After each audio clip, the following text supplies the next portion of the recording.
right, thank you for staying with Daybreak. The conversation was going on even during the break. We're reviewing President William Ruto's 3 years in office. Tomorrow marks exactly 3 years, the 13th of September 2025. We're finding out how has he performed. In fact, there's a new poll on TIFA that put 64% of Kenyans saying that the country is heading in the wrong direction. So we're listening to the young people here who are speaking to us. Jared Mugendi is here, advocate of the High Court, is also joining us. Thank you very much for making time. Florence Achala is here. She's the Vice President, KUSA, that is Kenyatta University Students Association. Asante sana. John Kamau, the chairman of the New Generation Aspirants, is with us. Asante sana for making time. Okelo Mwalimu, digital creator. Fatuma Ramadan, founder, Dada Yangu.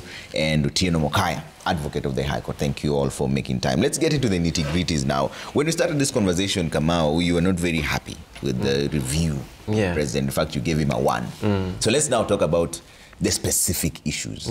What exactly do you have a problem with? And then let's start to the education sector. I believe you're a student, right? No, I'm not a student. Okay. So let's start with the education sector. What is your review of that and what are the issues you see? Okay, one, you've just commented on a poll that was done. So it is not only me who is unhappy with the presidency of Ruto. Actually, over 64% of Kenyans are saying that the country is headed in the wrong direction.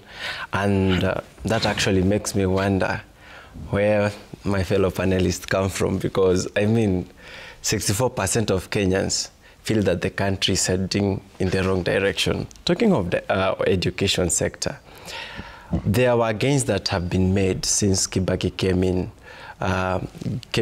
government, and that's why young people are so attached to, you know, the way Ruto is leading the country. You realize that immediately he came without excuses, and the budget was not as huge as we currently have. You realize that he implemented the free primary education instantly, almost instantly. And I remember, because my dad died in 2000, actually I had dropped out of school in 2000. When my dad died, my mother could not afford school fee for the 6 of us. And therefore, those of us that were actually last-borns, we had to drop out of school. And we rejoined school. I rejoined school in 2004, immediately after Kibaki now introduced the free primary education, which I have enjoyed throughout. When I got into secondary school, I remember Uhuru Kenyatta had come in. Again, he subsidized the education fee. And that gave my mother some, relief. She could now educate me. Though those that were ahead of me could not proceed the whole way because, of course, the school fee was so high. Now, when Ruto came in to power, you realize that the first thing he did was to bring reforms in the education sector. Especially when it comes to the institutions of higher learning. He brought in the new funding model to that. And the biggest problem I have with him is that, these things should take time. But Ruto doesn't know something like rolling things in phases. He comes in today with his idea and he wants to implement it on over 50 million Kenyans instantly. He came up with a new funding model, something that people had never known of, because initially we would access education equally, because the Constitution does not really talk of rich and poor. It talks of a Kenyan child having equal rights to access to education. But now he brought in something that now started clustering people on the basis of whose parent earn what. And you realize that by the time anyone is taken into a public facility, the public facility is meant actually to serve everybody equally. If one preferred better services, then there would be no need to take them to a public institution. But by the time a parent is taking their child to a public institution, then the last thing you'd expect a president to do is to introduce a policy that actually clusters them as rich or poor. What has that done? In 2024, last year, I remember actually there was one student from Joro whom actually he was aired in the news because after scoring a B+ in his KCP, could not join university because of the high school fee, and the parents, of course, were poor. And I started that, fundraising for him with a group of friends. And actually, he joined in the new funding model. And actually, even today, he's our project, and we are still struggling to actually sustain him in school. So what that has done, and I saw some figures, I think, the other day, that over 50,000 students who actually qualified to enroll for university program did not, or actually have not even applied. And this actually must be attributed to, of course, the new funding model that has been introduced by President, because formerly you not see such high numbers of people who are not interested at all in joining university. When I was joining university in 2016, it was something that gave me pleasure to do. But right now, 50,000 people who scored a C+ and above don't find pleasure actually in joining university. 50,000 of them, that's a high number. Because you'd imagine, that those are enviable positions to be in. For someone to score a C+ and above is an enviable, and therefore I would say the capitation has not, the other week, the capitation has not been sent. So looking at the education sector, they are saying that there is a lot of corruption in the education sector. There are schools that, they are public but do not exist. So looking at the sector itself in its entirety, looking at the confusion actually in the CBC, that those that have taken the sciences actually do not have laboratories, yet we launched in a new education, a new system of education, then one would want to question the intention and the goodwill of this government in matters pertaining to education. Okay, Achala, you deal with students directly as their vice president. Is this model working for you? At first, during its rollout, we had quite a number of challenges. It is normal for when you're transitioning from even transitioning in life from one season to another, there are challenges in the transition.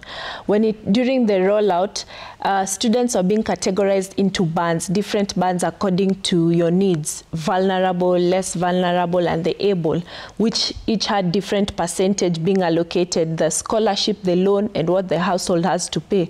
But the recent one, they transitioned to it using MTI, means translation instrument, means testing instrument, the use of MTI. Now it is now able to assess the different levels of need. We had an issue with students who are less vulnerable being categorized into the able students being categorized into the less vulnerable. So the MTIs now have it is more durable and it is more transparent, where students are allocated the amount they need and what the household can offer to pay.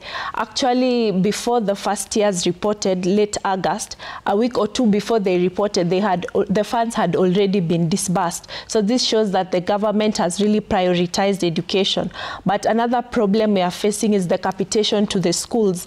Most of the times it delays, which leads the schools to arrears, to debts, to run activities in the school. But it is actually working. With time, it will be used to the allocations, but when the High Court ruled out the new funding model, it instilled a fear in us as students. We felt like this system is not credible, it will not be durable, it will not have a lasting impact.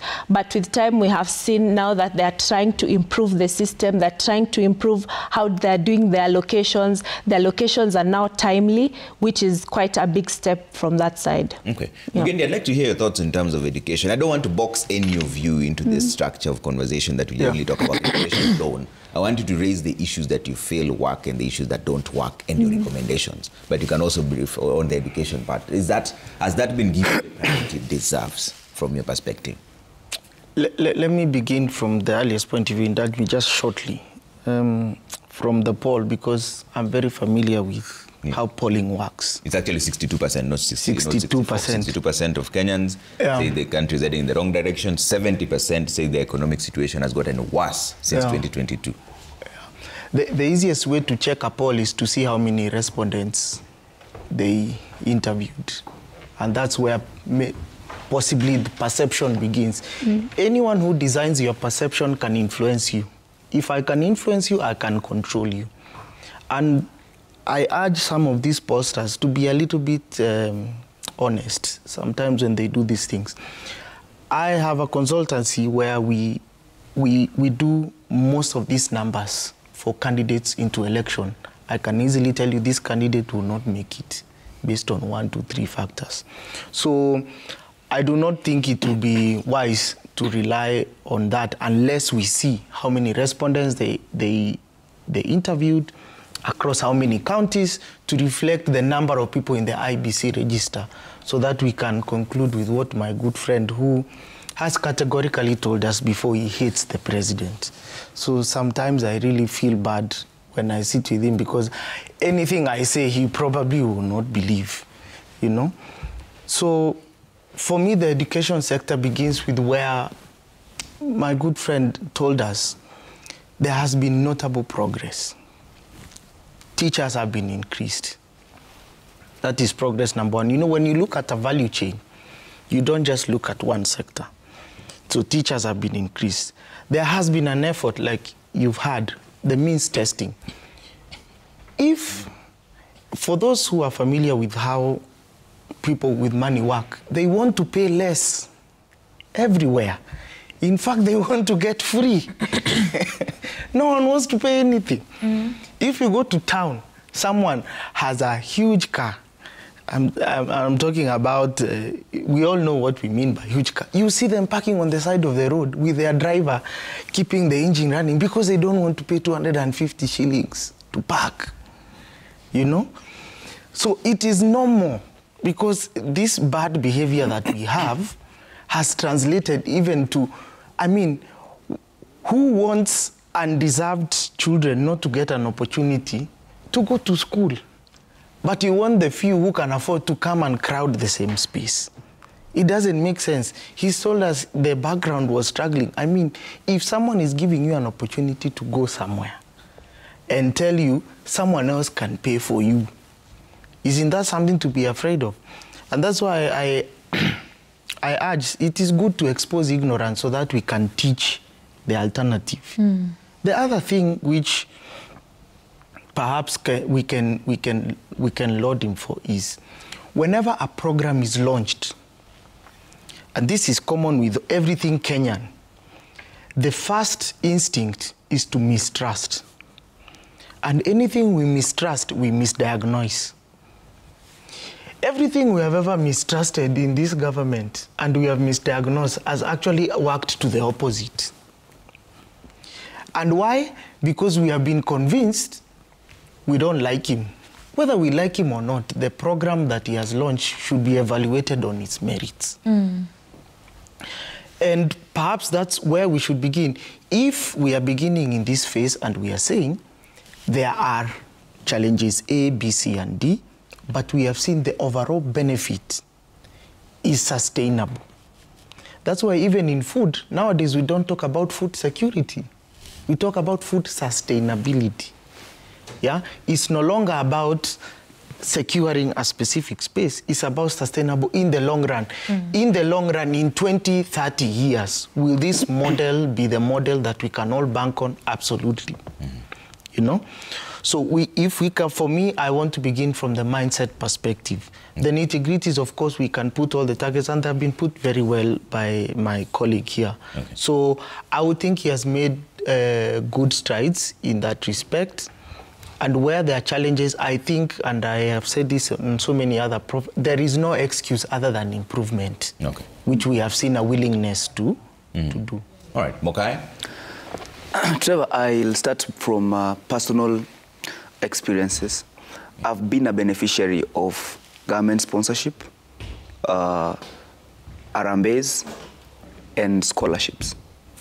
And it will be unfair for me to cherish failure of that, because it means I'm closing the door behind me for other people like me.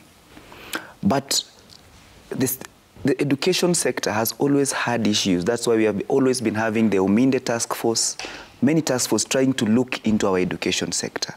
What does that mean? That means maybe we borrowed an oversized coat and always we are trying to tuck it in somewhere so that it fits us. Since when we were ideas, looking at this panel, the CBC that now is being called CBC was introduced in 2017. The easiest thing to do was to say this thing does not work, let's throw it away. But what are we doing to these children who've already been enrolled in this system? We are confusing them. What does a brave leader do? We suit this thing to fit our size and work with it as is. Banding of students did not start in 2016. Banding of students started in, with HELB. I don't know when it came to play. That's why government gave itself 2 years to mobilize funds. The 3 years that we were idling at home after KCSE was government trying to find where it can fit you.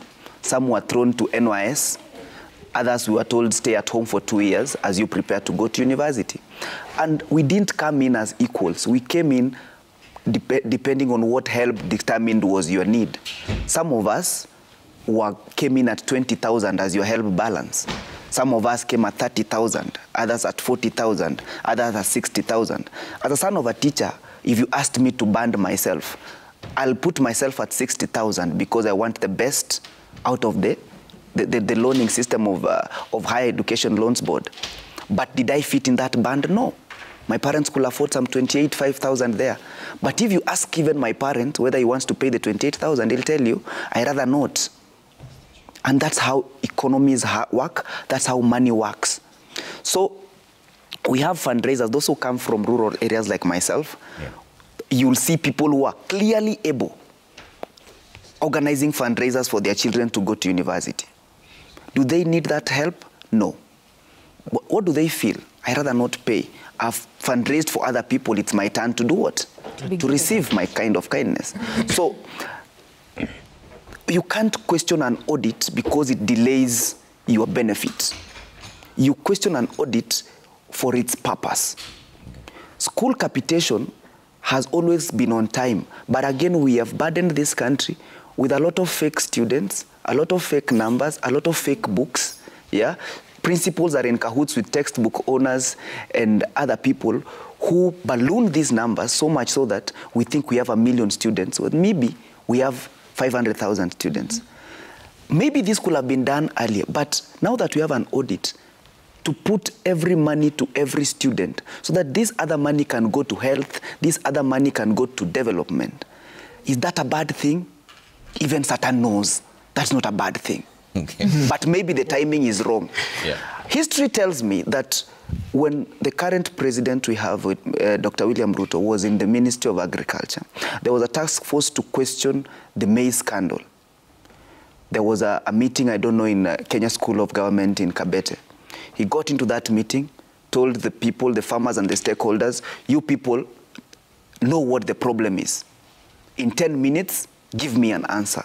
A journalist asked the minister, why did you give that question? He told him, our problems are local. We don't need a stranger to tell us what our problems is. That points to the character of the president we have. He wants solutions, and he wants solutions now. Is there a problem with wanting that? Yes, it comes into the constitution that we have. Public participation is a thing. Procedural fairness is a thing. Legal placement of every decision is a thing. Yeah. Do you have time for that? Why? No. Because in 3 years, we have a scorecard and we are saying things must go, who must go, where is going, we don't know. Okay. But when you review the education sector? Let me speak also from personal experience. Yeah. I'm also a beneficiary of free education. During Kibaki era, I went to a primary school in Kilifi called Korosho Academy, and I went through free education. But right now, I don't even know if education is actually free or not. Because every day, I do a lot of community work, so it means every day I'm out of the house, and I see a lot of kids loitering around, and I take the responsibility of asking them, why are you guys not in school? They say we've been sent home. We are asked to bring 40 bob. And I ask, 40 bob daily? They say, yes, 40 bob daily. I have to take 40 bob daily. So, yes, we might have the teachers. Maybe the government has really worked hard to employ so many teachers. Good. But we have teachers in school, but the kids at home know who is teaching who.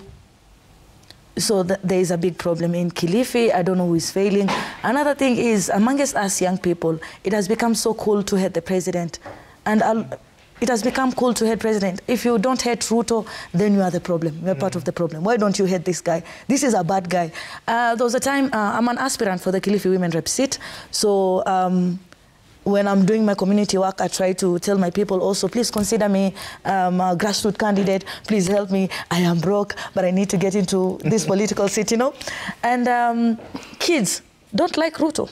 Small kids, primary kids, they say, the president, they say, no, the president's not working. How do they know? They don't have cell phones. They're in primary school. A lot of kids in Kilifi, in primary schools, they don't have cell phones, so they don't know what's happening. But they already know the man to hate. So it has become so cool right now to hate the president. So even if he does something, he won't be credited. Okay. Another thing with our president is he wants to be everywhere. He wants to speak on behalf of all his ministries. He will speak on behalf of the PS, of his CS. So it's easy for us to channel our frustrations to him.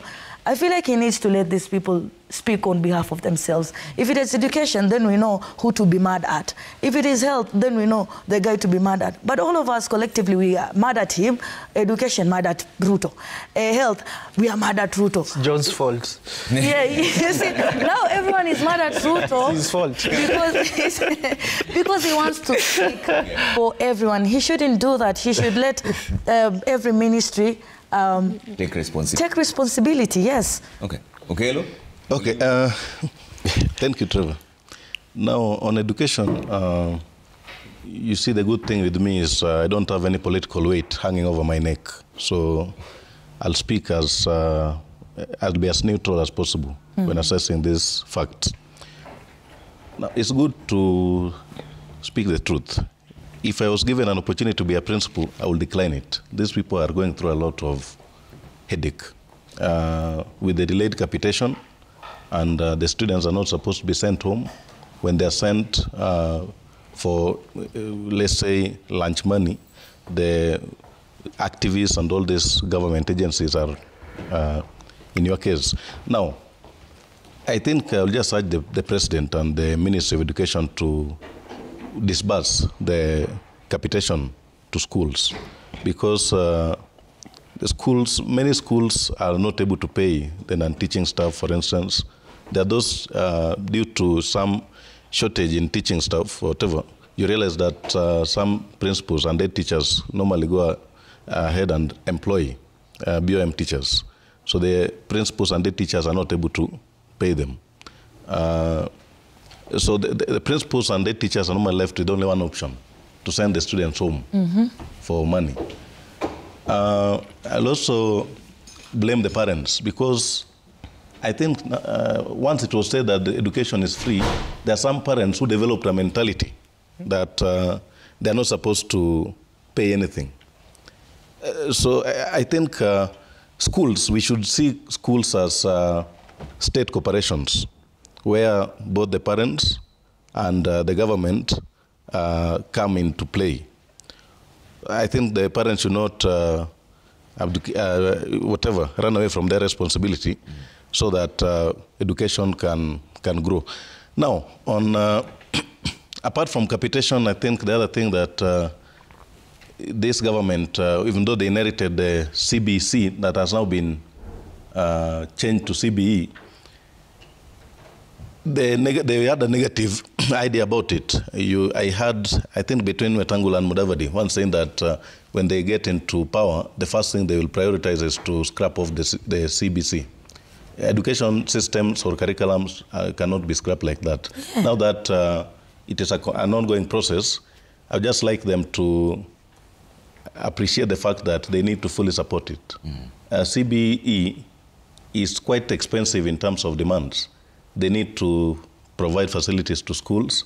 The good thing they're doing is they are building laboratories in schools, which is okay. And by the way, myself, I never saw any problem with the old curriculum, the 844. Maybe they could have just, even though now it is beyond us. So I just think that education sector is just in a mess because of this funding issue. But generally, if you look at, I don't think we are we are in a much better place than how Uhuru left us because of the way we are handling the funding of the education sector. Okay. Yeah, so education generally, I can't say it is on its deathbed, but it's struggling. Okay. The schools are struggling. Okay. Yeah, so I think it needs to be changed. All right. The two of you want to jump in real quick before we get to the next one. Yes, Fatma. Then I'll come to Achala. Okay. Trevor, when I went to primary school, I was in class 7 and class 5 all the way to class 1 used to have free lunch. Or rather, they used to have lunch at school for the kids. Mostly it was githere, or we call it posho. But right now, we don't have that. And a lot of families, we know Kilifi. Again, I don't want to play victim because I always keep on saying, you know, Kilifi is one of the poorest counties in Kenya. Because it is. We have over 68.9% that are earning under 100 bob, I want to say a dollar, but 100 bob Kenyan shillings. And yet this is a family that needs to feed their kids. They need to pay for SHA. You know, they need to take care of their families. Yeah. So as Dada Yangu was an organization, we've tried. In Kilifi County, we have at least 600 schools, which are also polling stations. And in those 600 schools. We are feeding 17 schools right now. We are doing a feeding program that is porridge for tea break and posho, this githeri, for lunch. But 17 schools is not enough, and we're only doing it in Ganze. Remember, Kilifi is big. We have a population of 1.7 million. So it means all these schools, when they see me going to Ganze to deliver food, they ask, what of Magarini? What of us in Kaloleni? What of back home in Kilifi North, because I'm from Kilifi North? So there is a problem. Okay. Also, free books. We used to have free books in primary school. Mathematical set, reading materials. We don't have that anymore. Okay. Yeah, so in education, how are you rating the government's performance? It's a 1, to be honest. It's bad in Kilifi. In education, it's a 1. It's a 1. Okay, you come out like that. She said in Kilifi. I said in Kilifi. I said in specific. Yes. Yes. Also, another part of education which we've noticed notable progress is in TVETs. It really shows that the government has been very focused in ensuring skills development among the young people. We've had more enrollments in TVET institutions in the country over the past few years. We've seen modern equipment being brought to schools, trainers being brought to schools. For example, Kenyatta University had a Nakuru campus, which is now a TVET institution that has students from all walks of life being taught skills and these courses. There's also partnerships with private sectors, with international agencies. I've been a beneficiary of the partnership between the government and the European Union. I was fully sponsored for an exchange program in Turkey for 5 months, which played quite a critical role in skills development and in learning more about what I'm supposed to do. Now we really want the government to now focus more on ensuring that we transition from the training to now the professional sector. That is creating employment opportunities for every sector. Okay. Yeah. Had been mentioned, eh? Yeah. Well, having Ruto was not part of the deal when we gave him vote. So that must be gotten very clearly. So those children that hate him, myself and others, we are in our space. Okay. And we do not need to do that for him to perform his duties. The other thing, and actually no wonder you do not understand things to do with education, because you are a beneficiary of things to do with the European Union. Do you know? Hey, that's just wrong. Come on. Wait a minute. Do you know that those that actually have enrolled in the university in the last 1-2 months went there without a fee structure? Do you know that President Ruto is one guy who creates a problem and do the problem and then expects us to clap for him? Give him credit. Because the issue to do with in fact, even the new funding model, it is no longer the new funding model. It's like we went back to the old model. Because the other day, in fact, the government sent, I think, a circular saying that they capped, you know, the maximum amount beyond which a student should not pay. And it brought a lot of confusion in the universities. In other words, looking at the figures that the government gave, we went simply to what we used to have.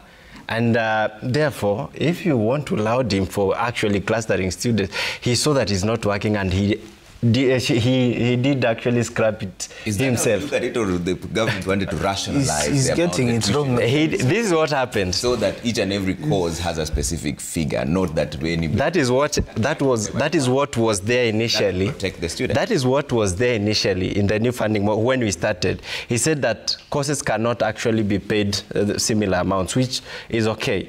But again, the other day, the government gave a rate beyond which, people should not pay.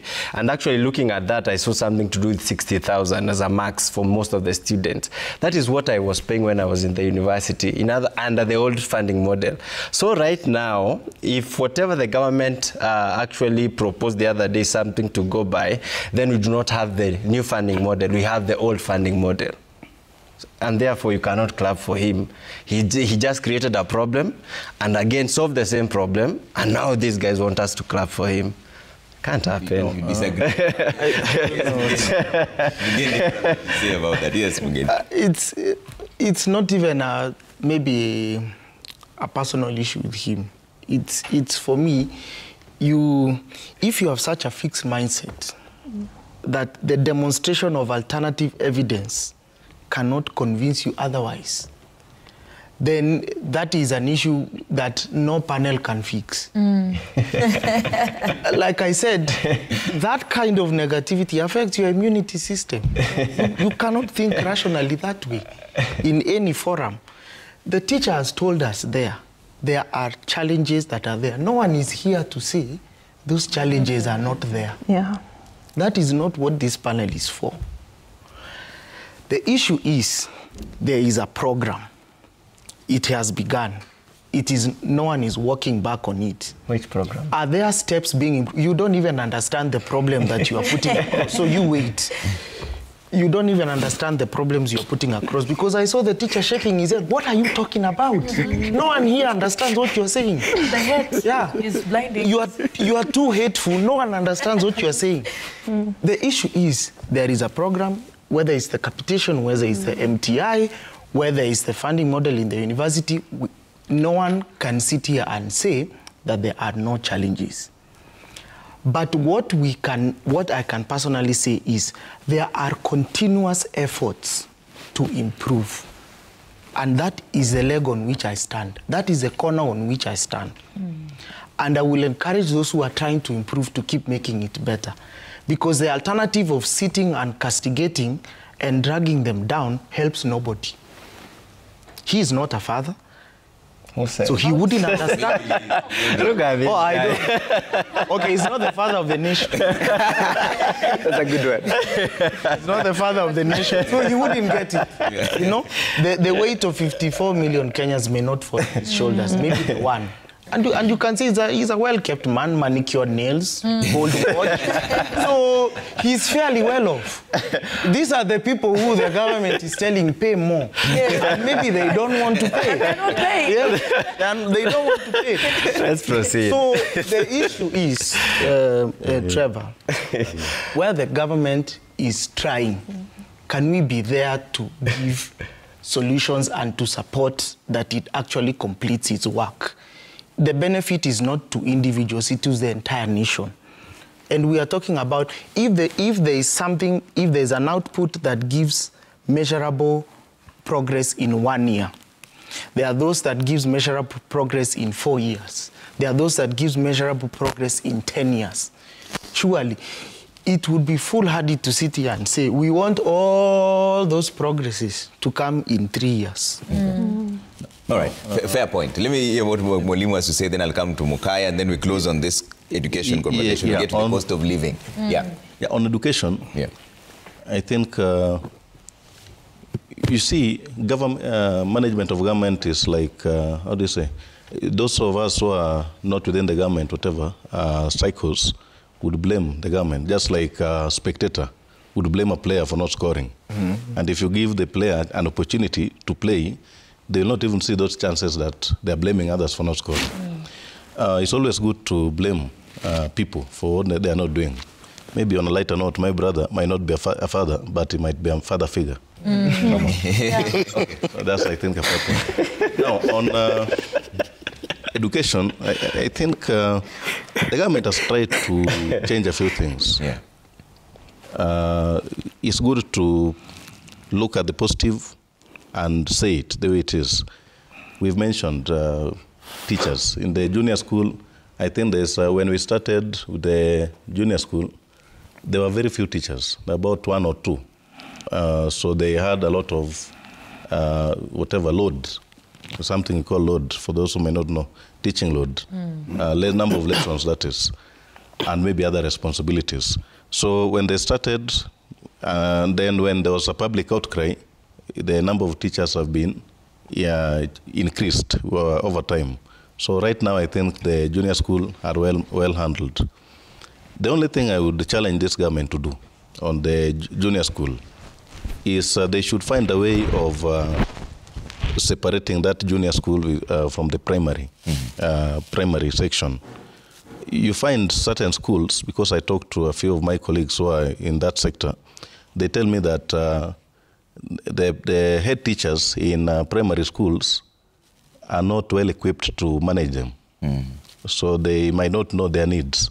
For instance, because they were trained or they were promoted on the basis that they were the level of primary management. So the Ministry of Education and whoever is concerned should just find a way of promoting the regular teachers in secondary schools, those who are in higher job groups, to management positions in junior school, so that that gap does not arise. So from the teacher's perspective, domiciling junior school in primary school school, it has not achieved much, the intended objective, I believe. Okay. Because even if you talk to those teachers, they will tell you that they are not, that cohesion between the junior school teachers and the primary school teachers is not there. Okay. So you'll find that a group of junior school teachers get into the staff room, and then their colleagues in primary, leave.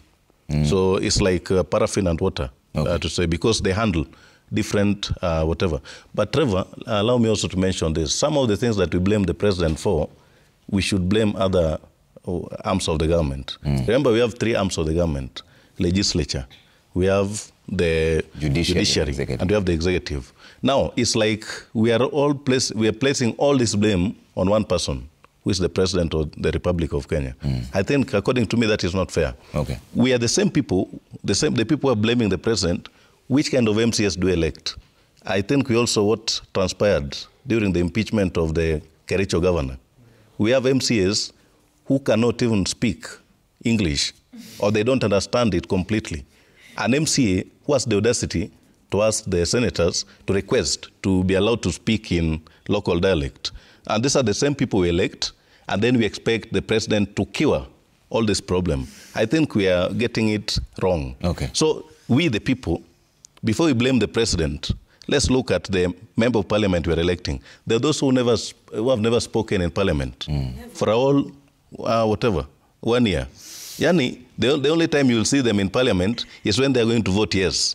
So the only English that they've mastered is, ukipelekwa pale, vote yes. Yeah. So at times, they even confuse. When their side is supposed to vote no, at Tanzania, I vote yes. Oh, Mr.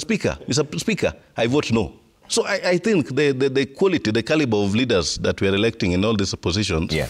Is a last year, of the Mzalendo Trust, just to finish, Mzalendo Trust did an opinion poll.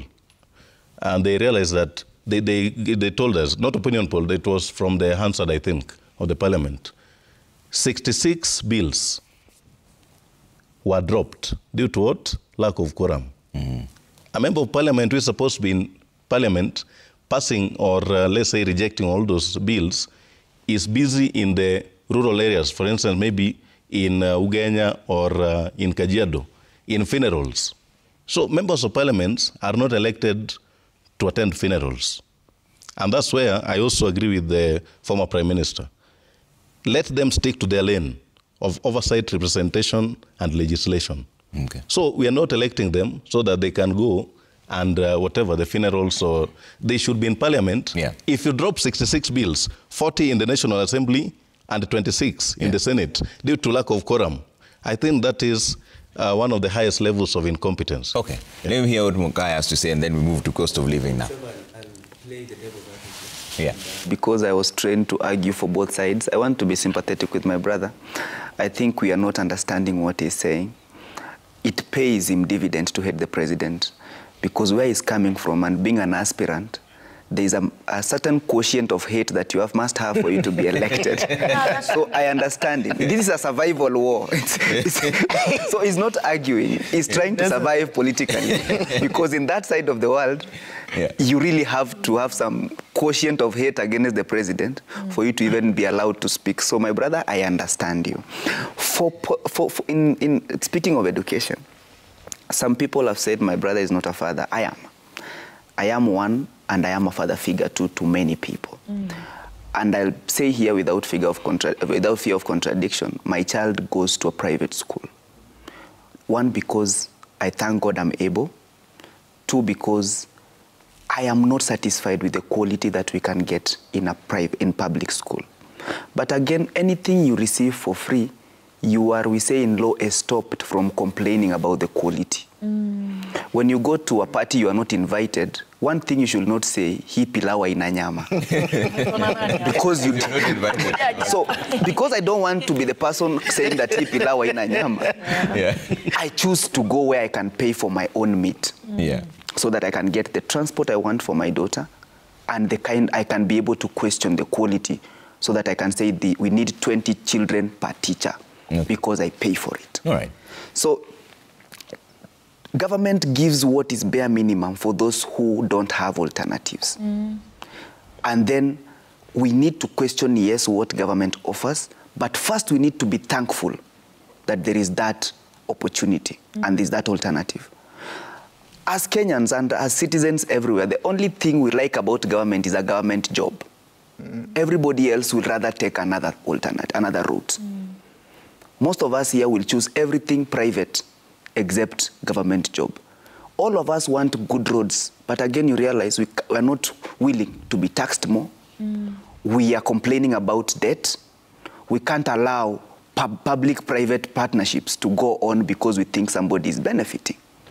Most of us here will rather buy a Prado than wait for a road to be tarmacked. We have a way to create our own private solutions for public functions until we want a government job. Then everybody wants to carry that Bible. So we need to learn, and I like what my sister said here. The problem of having a star player like Onana is that all goals will be blamed on him. Yes. And we don't see how much saves he has done. And we don't question how he got up there. Yes. Yeah. So I think the president should also learn, if he can listen, I believe he is, to let other people take blame for their non-performance. Yes. It's only in this government that we don't know full names of ministers. Some previous government, we knew Chris Murungaru, Chris Obure, Ababu Namwamba. We knew 2 names of every minister. It's in this government that if you ask a random citizen to list you 3 ministers, they don't know. Why? We have a star player who we have an Onana we can blame on everything. Exactly. So we need to bring all these players into play and mention their numbers. Say, Murkomen, you're playing number 7. Why are we not seeing crosses? Ogamba, you are playing number 6. Why are we not seeing creative passes? Instead of blaming Onana for everything, and we have 11 people in that play. Lastly, back to the way we are young people, and we should hive off our problems from people. We should not look for people to point fingers to. Can we ask institutions on what they should do and where their mandate is? Instead of heaping all the problems to one person, can we see what we can say? It pays me, as an aspirant for Member of Parliament, Bobasi constituency, to yell some name of some powerful minister in the last.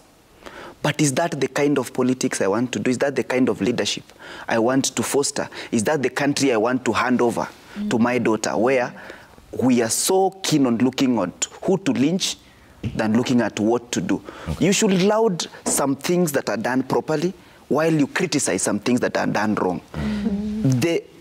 The initial funding model for university students was wrong. I know, because I have a younger sister called Purity in Moi University. We were told we are paying 200,000. We didn't. But we paid substantially. But for the president to go back into what used to work, we should not say, you don't know what you are doing, that's why you're going. So the funding model is wrong. Even when he accepts and agrees with us that it's wrong and goes back to what works, then we find a reason to say, actually, you should not have gone back there. What really do we want? So I'm glad that he understood But part of leadership is accepting when you are wrong and apologizing and looking for amends. And making. I just wanted to point out on something that now I get that he got. They said that they didn't understand when I said that the president actually introduced a new funding model and then went back on it, and we're now clapping for him. He came up with a finance bill. He went back on it and people clapped for him. Things that people opposed initially, but he said they must be done. So I think we understand each other. No, he's empathizing with you, please. No, he's trying to be sorry for you. Not that he's saying it's okay. Let's move to something else. Yeah. And there's still about this poll. And let's talk about the cost of living now as we finish up this conversation. And I'll start with you, Kamau. I know Mugendi doesn't like these polls, but are you at a better off place now compared to 2022? Because 70% of Kenyans are saying the economic situation has gotten worse since 2022, according to TIFA survey. Yeah. Yeah. Well, I've done actually actuarial science, and I can argue numbers better than my brother, I'm sure. So something to do with polls. Actually, you cannot sample the entire population. You cannot sample with the entire population. That's a sample that TIFA used. And actually, I've watched the news item, and they sampled over 2,000. They've given the sample size, right? And they've given actually regional views of the people, including Nyanza region, and I think close to 60-something% says that their lives have not improved within the last 3. Yeah, they've gotten worse. Actually, that is the word. And like every other Kenyan, my life has not improved. The disposable income that I have actually has shrunk over the last 3 years, because you realize that we've been told there are those indicators that the government has been quoting just to show us that our life ought to have improved, but our lives are still stuck. For example, the thing to do with inflation. They've quoted something to do with the dollar, you know, the Kenya stabilizing over the dollar and all those kind of things. But you know, economy is one thing you do not need actually to explain to anybody. It is something that you should know when the economy is good and when it is bad. You do not need a president to come and say that the economy is stabilizing. You'll know it when you're going to buy food. You'll know it when you are spending. You'll know it on your, general standard of life. And therefore, listening to most Kenyans and myself included, I cannot say that my life has really improved. As a matter of fact, I'm working on a very tight budget because of the way things are. I am spending less, and all those kind of things. but he has it. I don't know. The truth of the matter, if you listen to a random Kenya, just a random Kenya out there, and I'm wondering where they're getting all these good things to speak about the government. But again, they're entitled to their opinions.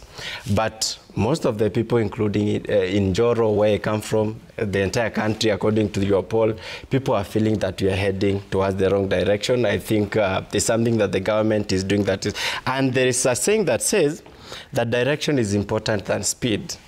And you have a president who has been sprinting towards a very wrong direction. Because when he came in 2022, I was in Azimio myself. I no longer am. He came with a lot of promises. In fact, he rode on the promise of making lives better. He talked of Unga, he talks about so many things to do with the economy. But immediately he came into power, Kenyans could not feel that. There were a lot of promises that he made, and in fact, he used to attach his promises to time. He felt that within this time, he would have done ABCD. And the reason Kenyans are so angry at him is because he's saying that we cannot gauge him within the period that he's been in office. But remember, we are not just gauging him from a vacuum. He came on a promise. He gave us a promise. He gave Kenyans a promise. Yeah. He said, within this period of time, I'll have done A, B, C, D. And now, after lapsing of that time, Kenyans are like, what have you been able to do, Mr. President? Okay. He says, allow me time. But Kenyans are like, you would have said that before you gave a promise. Okay. So the problem we are having as Kenyans is, number one, the president is barely honest with Kenyans. He is unable to say that this project will run for this. Actually, there was an interview that was there to do with the housing, the housing project that is ongoing, and he promised 200,000 units every single year.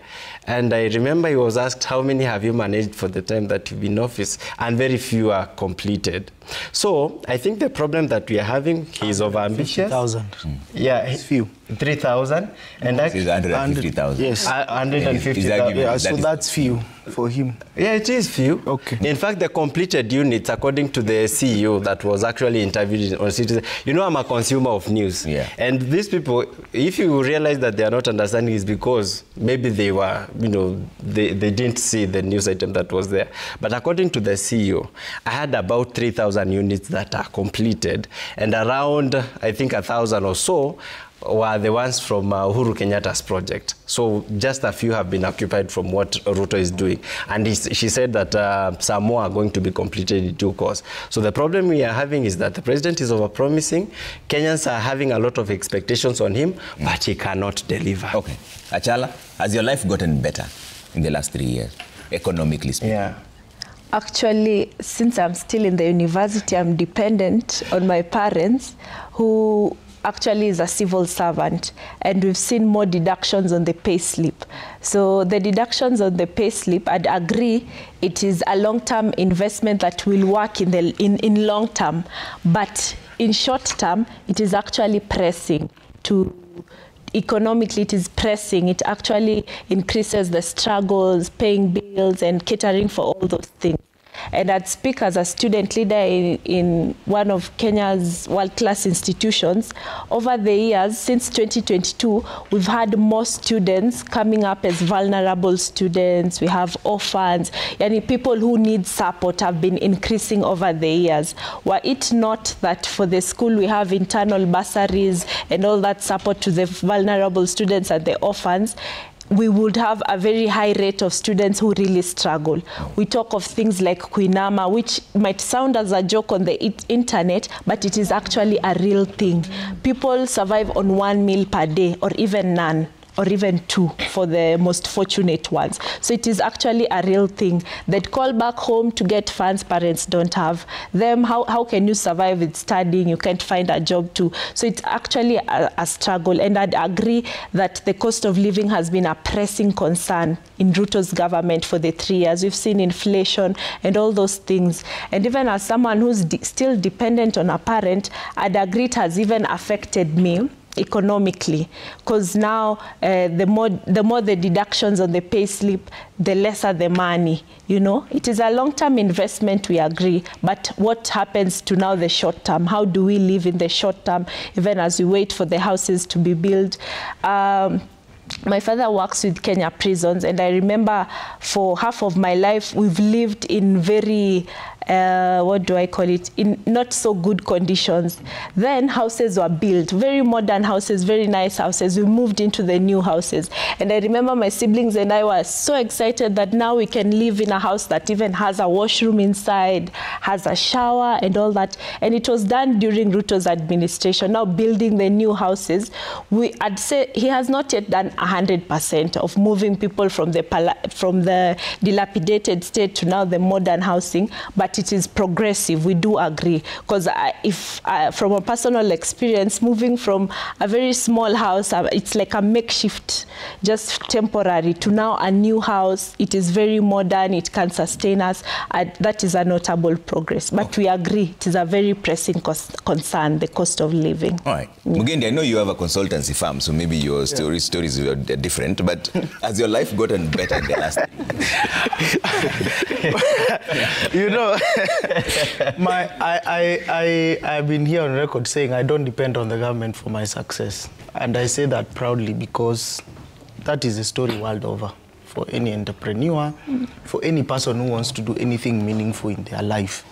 The government can only do so much. So for me, you know, cost of living is something that is perspective-based. It depends from the corner you are looking at. That's why I started by saying, for people who are in the milk sector, the value chain we can see has improved. There are now milk cooperatives, there are milk coolants, the prices have become better. Whether we are looking at it from the people in the coffee sector who are on the news, I saw them on a Citizen TV interview, that they are saying, I am able to live way better. Whether it's those young people who have engaged in, you know, technology has decentralized and democratized knowledge and skill sets, where we can see many of the young people in the tech industry doing well. And again, doing well is relative. If we compare ourselves to our brother here with a gold watch, you may not be doing well, you know? If you compare yourself to someone driving an S-Class, you are not doing well, right? But to someone now who, as our sister here said, we came from a makeshift house into a good house, a decent home. Progress, not perfection. Whether it is someone who, I have seen a lot of young people, and my council will agree, most of the people come to the office to buy this affordable housing for you to structure those deals. They have looked at models within the government themselves. For instance, the KMTRC, which is giving single-digit loans. And people are banding up and organizing and buying those homes and using them for benefit. There is a structure called flipping houses for cash flow benefit. So maybe we should not be so quick to suggest cost of living in terms of the academic part, but based on the practical part, because some things is purely knowledge-based. If you don't know, you wouldn't know. Yeah? If you don't know that fish vendors nowadays are making more money, it doesn't affect you. But if you go around town right now, cost of fish on a plate used to be 1,500, now is what, 800 a plate in majority of the fish zones, right? Again, buying unga in a supermarket is not the measure of cost of living. There are people who don't buy unga from the supermarket. They do the goro-goro from the posho mill. So that this economic story is not a Nairobi story. It is a story for someone who, because of the cost of fertilizer going down, they were able to produce more, they are spending less. There are people who have never bought unga in a supermarket. And they have it, well, if unga is all what they eat, there are people who eat something way, way, way different. Okay. Whether you're talking about those who are farming cashew nuts or the avocado processing plants, who have organized themselves to form the special economic zones, who are finding faster benefits for their produce. So, like I said, when ignorance is exposed, it can be taught. So, for those people who have seen that kind of benefit, they would give you a different story and their individual basis. Okay. But if your issue is, I have less disposable income, I will empathize with you. Yes, maybe you used to go to Malaysia for holiday. Now you can only go to Uganda. You know, or you can only go to Nyali. We will empathize with you, but that cannot be the indicator of failure. Okay. Yes. Let me hear what Mokai has to say about this. You know, I say more often that sometimes the quality of questions you ask yourselves determine the quality of answers you have to offer. So sometimes we are wrong not because our answer is wrong, because the question is wrong. We have always measured the well-being of an economy through GDP. I want to believe that is not the right way to measure an economy. Because then, Trevor is a billionaire, I'm sleeping hungry, if you work with GDP, we all have 500 million.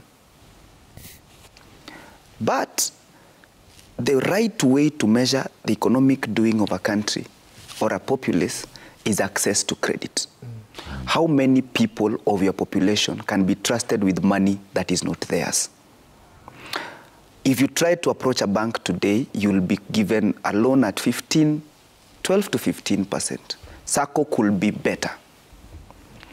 When in 2022, if you got a bank to loan you at 20%, you could be singing hallelujah, because credit was accessible to 2023.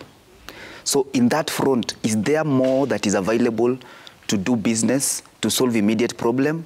Yes, there is. A phrase that is uniform across time, even we were toddlers, is that hakuna pesa.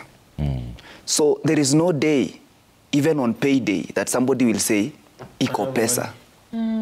So hakuna pesa has always been a standard phrase for anyone in this country. So when you don't have money, or when there is no money for you to buy your next car, does not mean that your current car is wrong. You're still 5% of the population who are driving cars. When you can't find money for your child to go to the next private school, but your child is still going to a private school that you can afford, there is no money, but you are above everybody else who's taking their children to public school. Okay. Suffice to say, Trevor, governments are not there to be liked. This is an institution that takes 30% of what you earn and does not come to tell you what it does with it, and employs police to make sure you don't do what they don't want you to do. You can't like that person. But again, we should read from history, because then, as my brother says, if we don't expose facts, then speculation becomes truth. Right. There is no one president of this country who has gotten his second term. Even the president we want to use as a marking scheme today. Mwai Kibaki lost a referendum on the third year, was so unpopular that people could not vote for an idea he was fronting. On the third year of his first term, Mwai Kibaki badly lost the 2007 elections with flying colors, that nobody could believe that he won even after being sworn in at night. Uhuru Kenyatta lost the 2013 election. Even the judges at the Supreme Court knew that he lost, that Smoking Wanjala could not understand, where the voters who voted for him took all the other sleeves of papers they were supposed to vote for MP, governor, and. So even with those efforts, Uhuru Kenyatta did not win clearly the 2013 election. Why do you think William Ruto will be popular in his term when none of our presidents, even Moi, who governed for 24 years, 4 years into his term, Ochuka thought he's supposed to go home with his comrades. So we must understand that, number one, government does not sell sweets, labubus, or even toys. They tax you, your money by force, and force you to do things, which is not a good thing, but that's what the social contract dictates. Is life better? Tomorrow life will be harder than today, because we are becoming many. We are competing for the same resources, which are some are finite, including land. So it takes more to earn today. When land was 50,000 in 1990, my father did not buy 100 acres, because even then, 50,000 was expensive. A lot of money. So lishalo ni jema kuliko linalokuja, and we should understand life that way. In that context. All right, Fatuma. Trevor, thank you. I want to say something that Mwalimu has said, and it really resonated with me, because it's something I always talk about every day. And every time I talk about it, especially on social media, I have people bashing me. We are a reflection of the leaders we choose. If we choose people who are not educated, then it means they cannot well represent us in the Senate or in the Bunge. Now, in Kilifi, we have this habit of just voting anybody. We are voting people. Trust me, if I vote for you and you're not educated, and you promise to now give me bursaries to educate my child until they go to university, you're lying to me. You're lying to me. How do you know education? You didn't go to school yourself. How are you supposed to speak on behalf of me in the parliament? because they don't use any Mijikenda language it's only English. So if you cannot express yourself in the language that they use there, how are you supposed to represent me? Okay. That is one. Another thing, the cost of living. Yeah. Again, in Kilifi, and I actually spoke about this yesterday. A lot of people have left, including me. I left Kilifi in 2015 when I was coming to Multimedia University to study. And a lot of us who've left Kilifi or Pwani or the whole coast to come to Nairobi for education, they live here, they stay here. Yeah. Only a few of us go back home. And I'm telling people who are in Nairobi stuck here, come back home so we can make the life of our people better. Okay. We need those heads back at home. Okay. Most of these people who have left Kilifi to come to Nairobi, and I understand, Kilifi, the resources in Kilifi are so limited. And that's why I always say, if we had the Millennium Cashew Nut Processing Company, then it means we would be working there as HRs. You know, there will be so many opportunities for us to stay there, but there's no opportunities in Kilifi. So one, we need to have companies, industries in Kilifi. Yeah. So that people can be employed. We have so many degree holders who are driving boda. Yeah. That is wrong.